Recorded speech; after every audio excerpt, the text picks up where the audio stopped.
প্রতিদিনের চিন্তা ও প্রার্থনা। ৪ঠা মার্চ, দিনের প্রধান চিন্তা।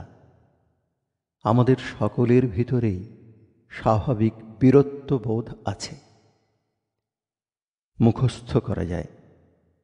আদর্শে বিভোর হয়ে করি আমি জীবন বিসর্জন, এ তো কোনো বড় কাজ নয়। যদি তাঁর হয় ইচ্ছা, আমি আছি রাজি। হয় যদি 10-এর কল্যাণ, তবে আছি আমি রাজি।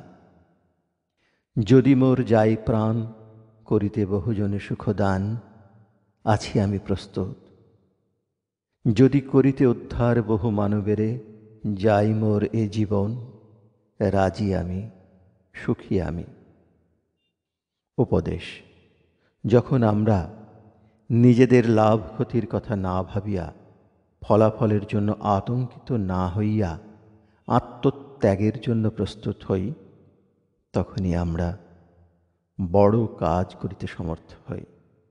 ত্যাগ, বৈরাগ্য সত্যিই আমাদের আমিত্বের গণ্ডি হইতে মুক্ত করে। ত্যাগ আমাদের সৎ স্বভাব বিরুদ্ধ যাহা কিছু, সে সকল দূর করিয়া দেয়। আমরা যখন মহাসম্পদের সন্ধান পাই, তখন আর সামান্য ধনের আশা করি না। তুচ্ছ যাহা, তাহা লুপ্ত হয় এবং আমাদের হৃদয়ে এক বীর ভাব জাগিয়া ওঠে।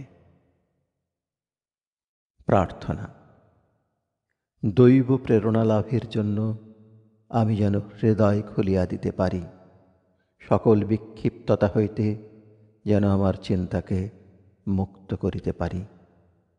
দৃষ্টি যেন আমার স্বচ্ছ হয়, আমি যেন তাঁর পবিত্র আবির্ভাব দেখিতে পাই।